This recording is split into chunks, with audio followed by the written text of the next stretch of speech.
Welcome to the Revenue Accounting Matters Step-by-Step Training course. Module 4, Allocate Transaction Price, is the fourth course in a series of 6. Click Next to begin. By the end of this course, you will be able to articulate various approaches to estimating standalone selling price, determine whether the residual approach is appropriate in certain circumstances, and allocate variable consideration to the entire contract or to a specific part or parts of the contract. As you've learned, there are 5 steps in the comprehensive framework which defines how much revenue is to be recognized and when. This course will focus on Step 4, Allocate Transaction Price. Step 4 requires entities to take the transaction price identified in Step 3 and allocate it to each performance obligation identified in Step 2. In many cases, this will be very straightforward. However, some challenges may arise when an entity does not have an observable standalone selling price, or SSP, for one or more performance obligations. In that case, the entity must estimate SSP. Another challenge arises when an arrangement includes variable consideration and a performance obligation accounted for under the series guidance. Determining standalone selling price is not as simple as looking at the contractual prices. The concept behind standalone selling price is, at what price would I sell the same good or service separately to a customer? When standalone selling price is not directly observable, the standard requires an entity to estimate it and provides several estimation techniques to do so. However, those techniques are not exhaustive. In other words, an entity may have to develop another method to estimate SSP based on its own facts and circumstances. In doing so, it must maximize the use of observable inputs. Let's look at a challenging fact pattern involving estimating SSP. Click on Silver Company to work through the example. Review the facts about Silver Company. Click on each tab to answer questions using the facts about Silver Company.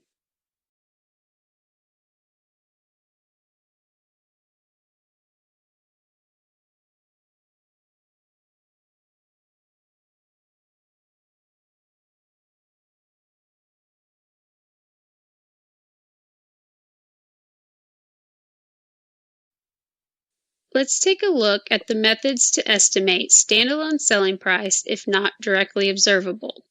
Examples of methods provided by ASC 606 are Adjusted Market Assessment Approach, Expected Cost plus Margin Approach, and Residual Approach. The focus of this exercise is the residual approach. A question that often arises is, can I just use the residual approach to estimate SSP?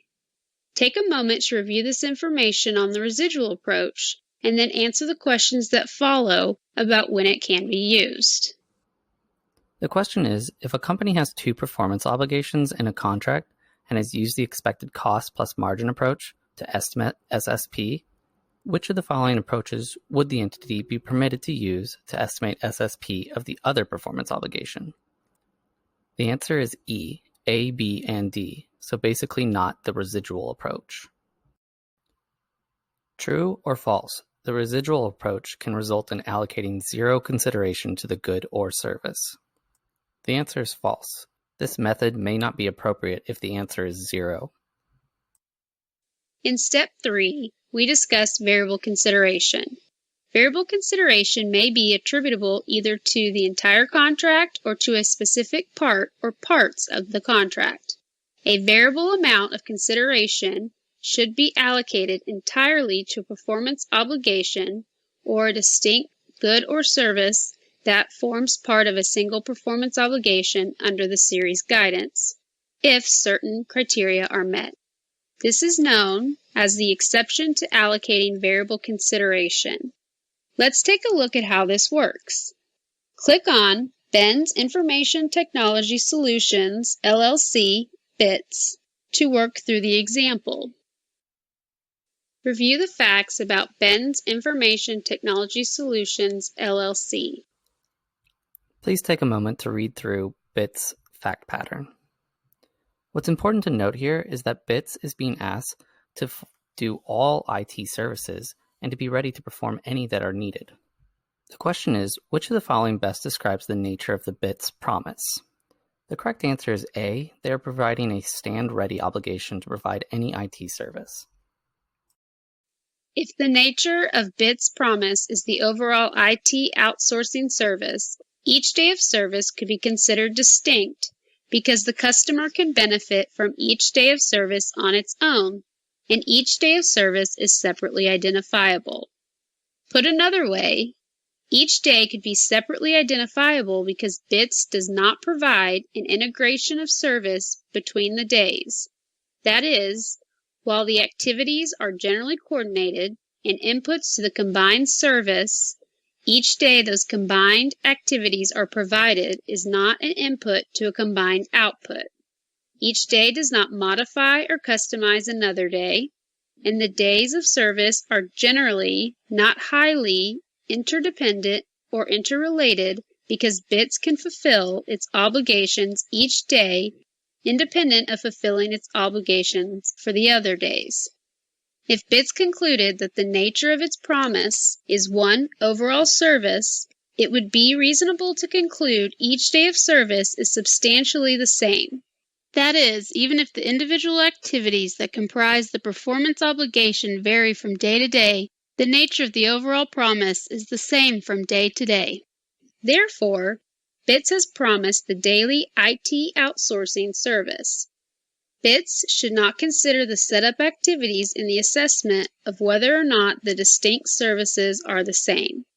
That is, because those activities do not transfer goods or services to the customer and would not be considered part of the performance obligation as stated in paragraph 606, 10, 25, 17. BITS next considers the transaction price in the contract. The next question for BITS is which of the following best describes the transaction price identified in step 3?